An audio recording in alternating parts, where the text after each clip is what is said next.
It's Wednesday morning in the fabulous Florida Keys. I'm Gary McAdams with eXp Realty.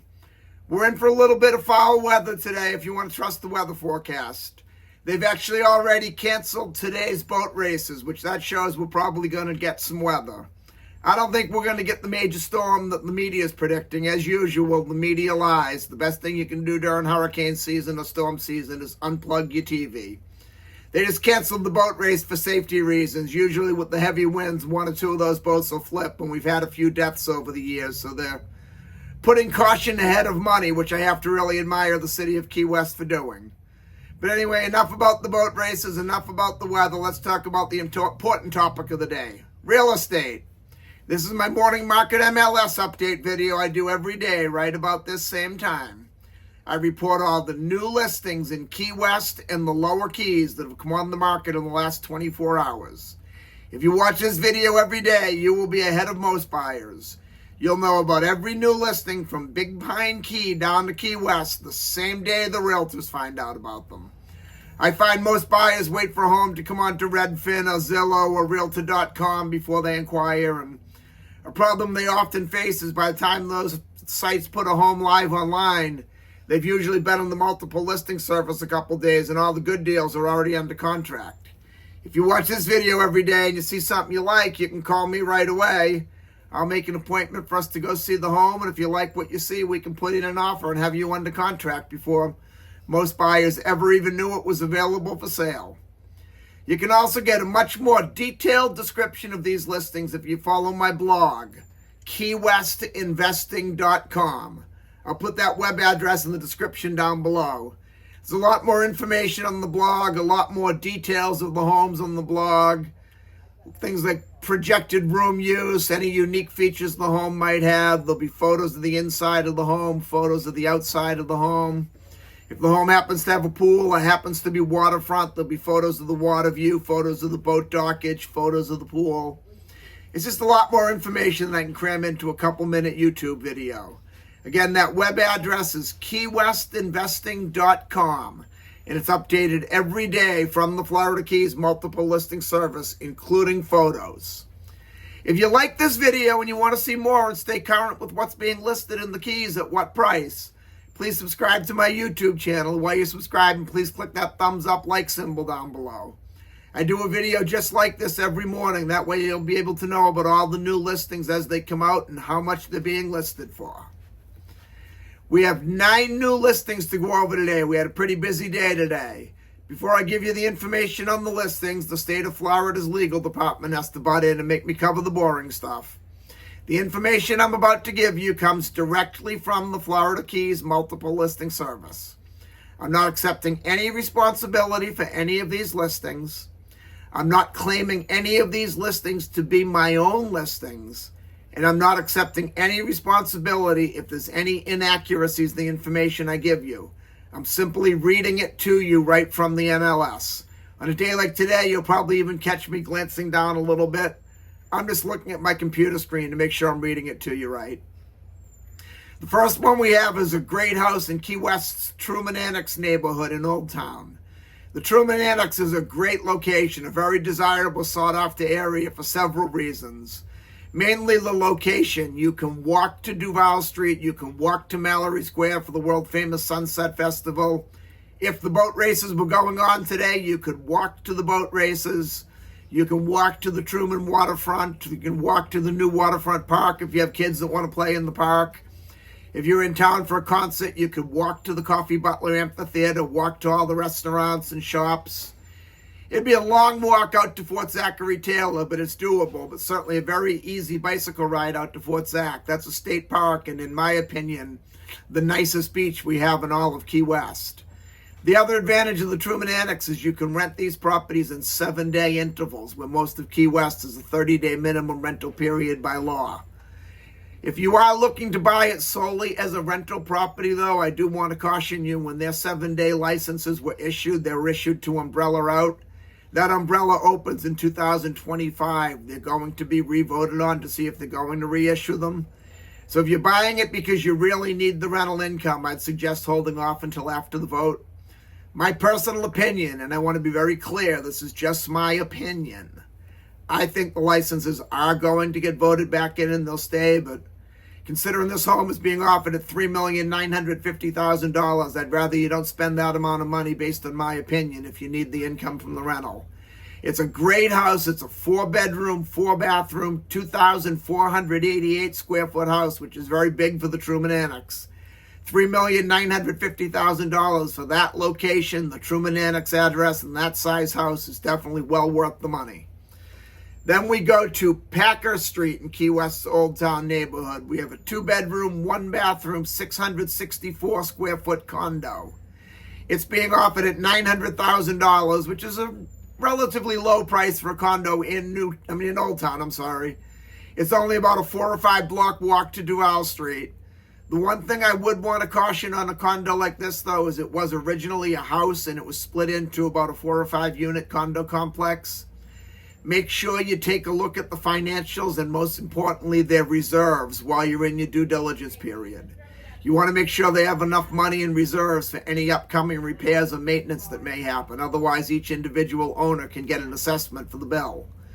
When you're splitting a bill like a new roof or residing the building or something and you're in a big condo complex with a couple hundred units, it's not that big. But when it's just a few of you picking up the whole bill, it can get quite costly. So definitely look at the reserves and the financials. Otherwise, $900,000 for this property is a great deal.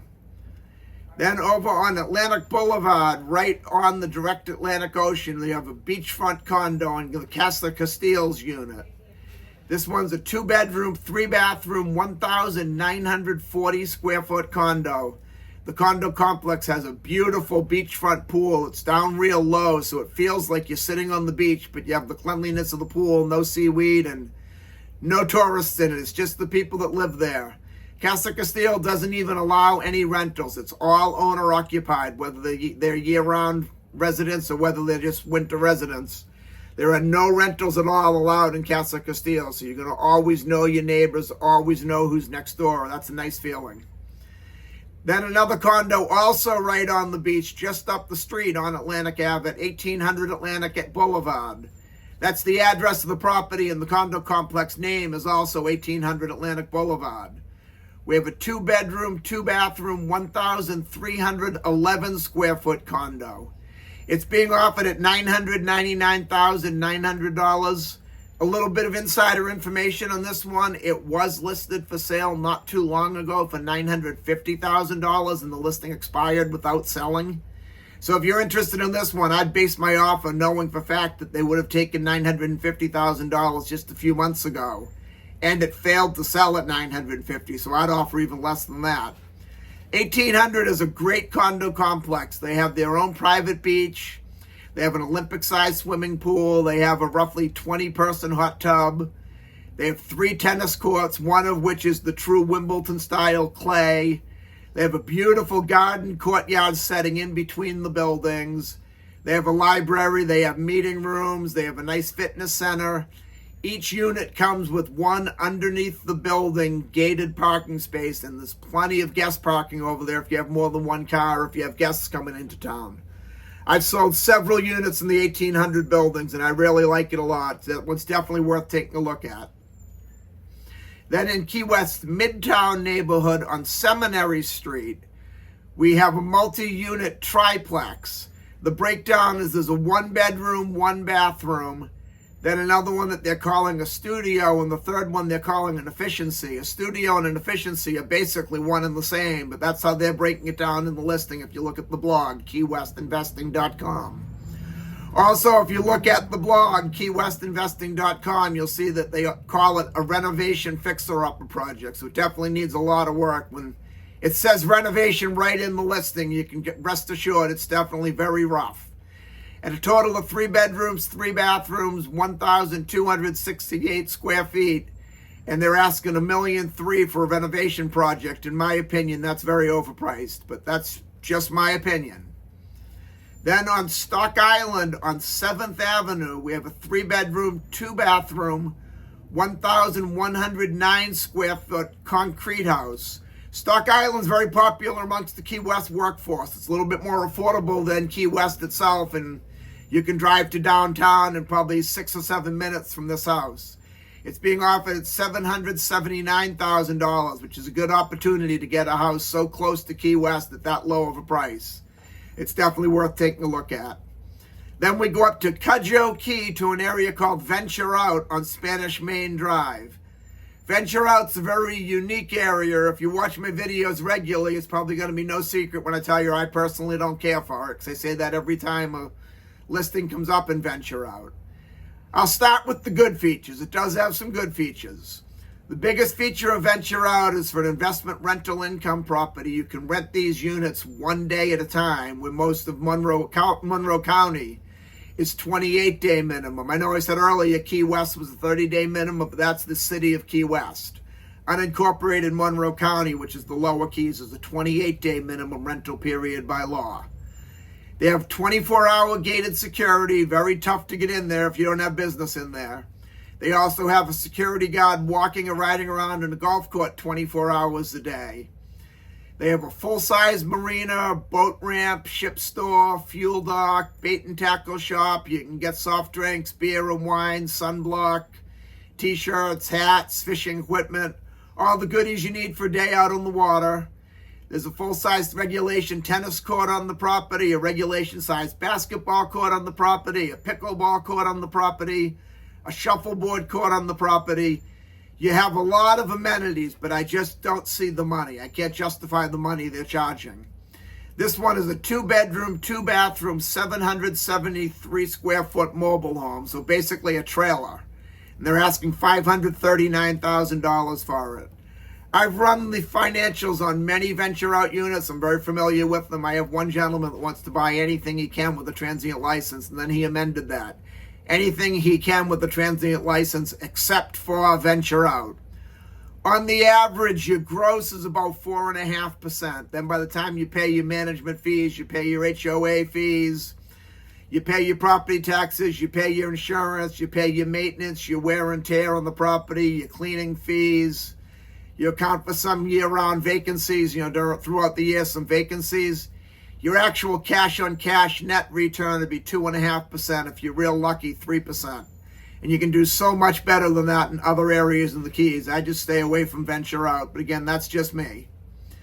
Then we go to Summerland Key on East Caribbean Drive in a subdivision called Summerland Key Cove. Summerland Key Cove is very popular amongst the boating community. It has deeper water boating and a deeper controlling depth. You could easily get a 50, 55, 60-foot sport fisherman in there, a small sailboat in there. You have much deeper water. The houses in Summerland Key Cove tend to be a little bit nicer, a little more upscale. The kind of unwritten rule of real estate is along with bigger boats come bigger houses with bigger price tags. And Summerland Key Cove is a very nice area with some great homes. This one's a 3-bedroom, 2-bathroom, 1,664 square foot home. Right on the open water. You get both sunrise and sunset views from this section of East Caribbean Drive. It's being offered at $2,195,000, which is extremely low for a house of this nature on Summerland Key. If you want to be on the open water, you want Summerland, you want great boating, and you want that sunrise and sunset view, definitely call me today about this one. I don't expect it to be around for a long time. Then on Big Pine Key on Ranger Ave in a subdivision called Pine Channel Estates, there's a 2-bedroom, 2-bathroom, 1,258 square foot house. It's being offered at $1,195,000. Again, a little bit of insider information. This house was recently listed at that same price. It sat on the market for 6 months without a sale. So I think they'd be receptive to an offer. If you liked that one, I definitely would tell you to come in with a very aggressive offer. You can always go up. Pine Channel Estates is one of the more desirable subdivisions in Big Pine Key. Again, just like Summerland, you do have the deeper water boating. The boating's not quite as good as Summerland, but it's also not quite the price tag of Summerland. You can get in sport fishermen in there. You can get a very large boat in there. It opens up into Pine Channel, which is a deep water boating channel. If you're going offshore, you go under the bridge into Newfound Harbor, which is probably the deepest and widest boating channel in all of the lower Keys. Or you can go out through Pine Channel into South Pine Channel to the Florida Keys backcountry, which is some of the most beautiful boating we have in all of the Keys. So $1,195,000. This house is a very good buy, but I still think you could get it less just based on the fact that it's already been on the market for that amount of money for 6 months and it failed to sell. Our property taxes in Florida come November to November is our tax year. So they're coming upon a brand new tax year. They might want to get rid of it and not have another year of property taxes. That's all we have for today.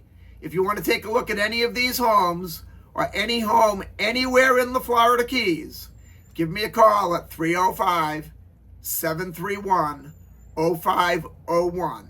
And don't forget to check out my blog, KeyWestInvesting.com. I'm Gary McAdams with eXp Realty.